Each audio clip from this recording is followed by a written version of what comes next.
पत्रकार बंधूंना नमस्कार। आजची प्रेस तातडीची बोलवण्यामागचा उद्देश असा आहे की शहरामध्ये पाणी पुरवठा योजनेवरून एक गैरसमज सरकारच्या बद्दल आणि नागरिकांमध्ये पसरवला जात आहे आणि तो गैरसमज दूर केला पाहिजे म्हणून आम्ही आज ही पत्रकार परिषद बोलवलेली आहे। मला सांगायला आनंद होतो की 2019 मध्ये तत्कालीन मुख्यमंत्री देवेंद्र फडणवीस साहेबांनी 1680 कोटी रुपयाची योजना मंजूर केली होती आणि त्या योजनेचं टेंडर झालं, वर्क ऑर्डरही झाली। पण दुर्दैव असं की सरकार बदललं आणि सरकार बदलल्यामुळे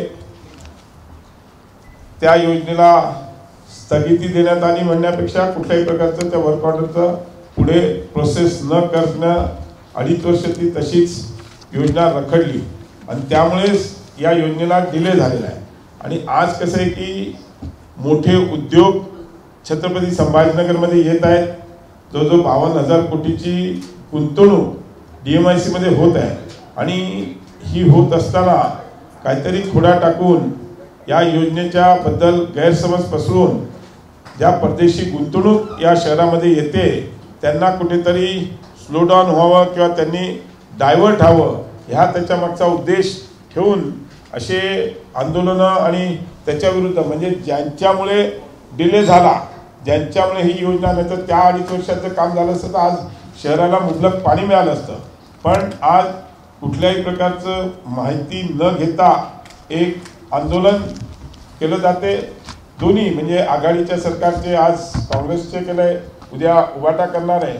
आमचं म्हणणं आहे की त्यांनी आत्मपरीक्षण केलं पाहिजे की आपल्या 2.5 वर्षात या योजनेला का आपण मदत केली नाही, ही योजना पूर्ण करण्याकरता का केली नाही।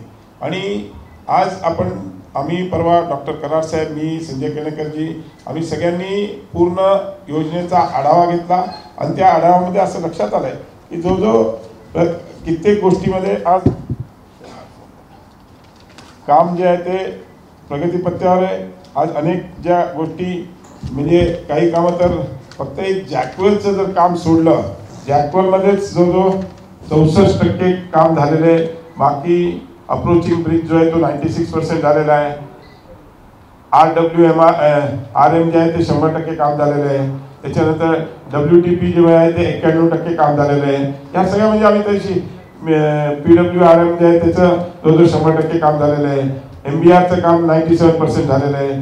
PWGM जे आहे त्याचं जवळजवळ 100% काम झालेलं आहे आणि जे पाण्याचे टाक्याचं म्हणजे ESRM त्याचं जवळजवळ 55% काम झालेलं आहे। डिस्ट्रीब्युशन नेटवर्कचं पण जे आहे ते पाईपलाईनचं काम आहे ते जवळजवळ 80% झालेलं आहे। बॅलन्स काम बाकी आहे ते कामं, ही सगळी कामं आपण फॉलोअप करतोय। त्याचा दर महिन्याला कराड साहेब पण मंत्री असताना घेत होते, मी आता दर महिन्याला आढावा बैठक घेत असतो आणि त्याच्या मागचा उद्देश एकच आहे की योजना पूर्ण होईल। पण आता आमचे जे आघाडीचे लोक आहेत ह्याच्याकरता की आणि येणाऱ्या काळामध्ये सरकारला बदनाम करून पाण्याच्या योजनेपर्यंत आपल्याला सगळ्यांना आठवत असेल तर मागे सिमेंट्स कंपनीने एकदा स्टेटमेंट दिलं होतं की there is a scarcity of water, that's why we are shifting our plant to Bangalore. तशा पद्धतीचं हे नवीन येणारे ज्या उद्योग आहेत ते येऊ नये आणि सरकारला बदनाम करावं, छत्रपती संभाजीनगरला बदनाम करावं। जे छत्रपती संभाजी आम्ही ॲग्री करतो 15 वर्षापासून, पण त्यावेळेस कोण सत्तेत होतं हा त्यांनी पहिले, आज जे मोर्चे काढतायत, आंदोलनं करतायत, त्यांनी त्याचा हे करावा आणि म्हणजे लबाड आम्हाला म्हणण्यापेक्षा त्यांनी म्हणजे आमचं स्लोगन आहे आता, लबाड लांडगा ढोंग करतोय, पाणी मागायचं सोंग करतोय। आणि आज दर महिन्याला आम्ही आढावा बैठक घेतोय, त्याचा रिव्ह्यू घेतोय। हायकोर्टही त्याच्या मागे पूर्णपणे रिव्ह्यू घेते आणि हायकोर्टाच्या माध्यमातून पण पूर्ण पाठपुरावा आहे। आम्ही पण आज लोकप्रतिनिधी म्हणून त्याच्यामध्ये पाठपुरावा आहे। माननीय मुख्यमंत्र्यांनी पण ऑनलाईन बैठक त्याच्यात घेतलेली आहे आणि हे सगळं करत असताना ह्या शहराच्या विकासाला काहीतरी खोडा टाकण्याकरता, बदनाम करण्याकरता, आपलं हे शहर छत्रपती संभाजीनगर शहर बदनाम करण्याकरता हे आघाडीचे घटक काम करतात। आमचं असं म्हणणं आहे की त्यांनी कधीही चर्चेला आमच्याबरोबर बसावं, आम्ही चर्चा करायला तयार आहोत। आमच्याबरोबर चर्चा करायला बसले तर नक्कीच आम्ही त्यांच्या प्रत्येक ह्याला उत्तर द्यायला तयार आहोत। धन्यवाद डॉक्टर साहेब। प्रिय पत्रकार मित्रांनो, आपल्या मराठीमध्ये एक म्हण आहे, चोराच्या उलट्या बोंबा. त्याचबरोबर दुसरी म्हण आहे, कुंपणाने शेत खाल्लं. आणि तिसरी म्हण आहे, कोतवाल को चोर डाटे. चोरच चोरी करतोय आणि तो कोतवालला डाटतोय. तशा प्रकारे हे शिवसेनेचं आंदोलन आहे. 20 वर्ष सत्तेमध्ये चंद्रकांत खैरेच्या नेतृत्वामध्ये महापालिका चालत होती. आणि अशा परिस्थितीमध्ये उबाटा सेनेतर्फे जो उद्याचा मोर्चा आहे ते फक्त त्यांचं ढोंग आहे, जनतेसमोर यायचं आहे. यांच्याचमुळं पाणी प्रश्न हा बिकट झालेला आहे. समांतर जलवाहिनी असेल किंवा सध्याचं जे असेल, माननीय आपले यशस्वी लाडके मुख्यमंत्री पहिल्या टर्ममध्येच जवळजवळ 1640 कोटी रुपये त्यांनी मंजूर केले होते. माननीय अतुलजी त्यावेळेस राज्यमंत्री झाले होते. 55 दिवसात या दोघांच्या प्रयत्नामुळे ती मंजूर झाल्यानंतर निविदा निघाल्या. मी हे सगळं निविदाचंही सगळं आणलेलं आहे. तर ही निविदा निघाल तर 2 वर्ष ते निविदा फायनल करायला त्यांना लागलं. 2 वर्ष. आम्ही 6 महिने समजू शकतो. 2 वर्ष निविदा फायनल करायला लागल्या. जे पाईपलाईनचं जे हे होता किंमत वाढली, 9.9% दिलं आणि त्यामध्ये त्यांनी एस्केलेशन क्लॉज नव्हता, तो सुद्धा वाढून द्यावा लागला. म्हणजे ह्या 2 वर्ष महाविकास आघाडीचं सरकार होतं. उद्धवजी ठाकरे मुख्यमंत्री होते, त्यांच्या काळामध्ये डिले झाला म्हणून ह्याचा बट्ट्याबोळ झालेला आहे. या प्याने प्राइस वाढली, त्याची प्राइस वाढली, एक्सक्लेट झाली. आणि स्टील, बाकी सगळं स्टील असेल, सिमेंट असेल, मी डिटेल जाणार नाही. आणि हे जर त्याच वेळेस त्यांनी निविदा जर केली असती तर ते त्यावेळेस काम झालं असतं, पण ते झालं नाही. पण त्याहीपेक्षा पुढचं जर पाहिलं, त्याच्यापेक्षा पुढचं महत्त्वाचं म्हणजे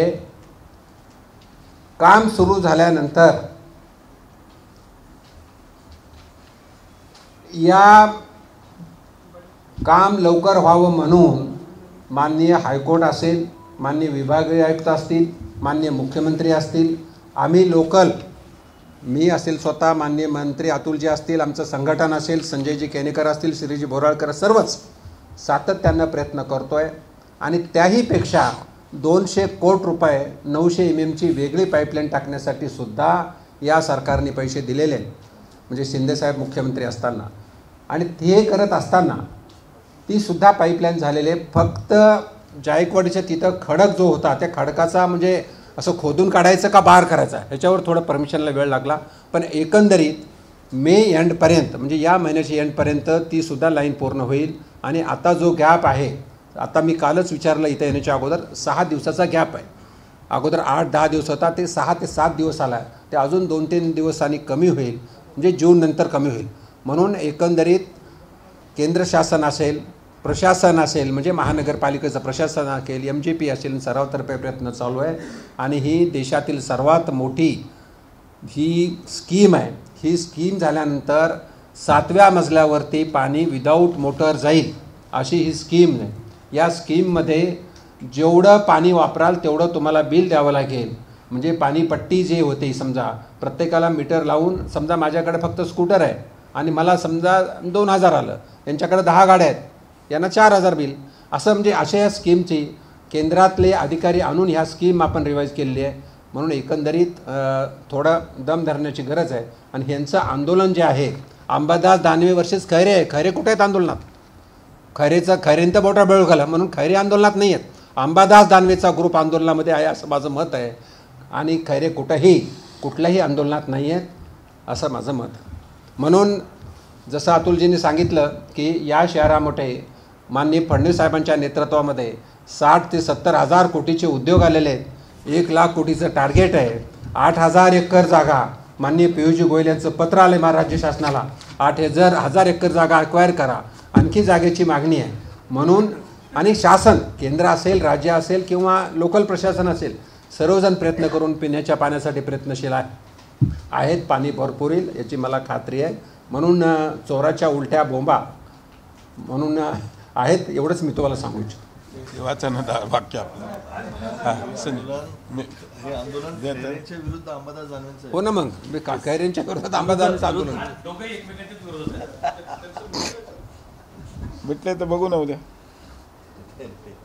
बोल संजय, बोल. शहरातील छत्रपती संभाजीनगरच्या पाणी प्रवासाचा जो खुलासा आपल्यासमोर करताना एकच सांगू इच्छितो, समांतर जलवाहिनीपासून नगरोत्थान आणि नगरोत्थानपासून अमृत योजना या तिन्ही योजनेच्या प्रवासामध्ये खऱ्या अर्थानं जी समांतर योजनेचं श्रेय स्वतःकडे घेताना या त्यावेळेचे तत्कालीन खासदार सन्मानित चंद्रकांत खैरे यांनी जो या शहराचा बट्टाबोळ करण्याचा प्रताप केले त्याचे सर्व पुरावे आमच्याकडे आहेत. परंतु खऱ्या अर्थाने त्यांच्याच म्हणजे बापाचं पाप लपवण्यासाठी पुरानं ढोंकारावं त्या भूमिकेतून म्हणजे ही महाविकास आघाडीने जे 2.5 वर्षात केलं त्या 2.5 वर्षाचं फळ खरं तर 2.5 वर्षाचं जे पाप आहे त्याचं सगळ्या गोष्टी आज लोकांना सहन कराव्या लागतात. आणि त्याचे थोडेसे मुद्दे मी आपल्यापुढे मांडतो. 1680 योजनेची फेब्रुवारी 2021ला कामाची वर्क ऑर्डर दिली होती यांना.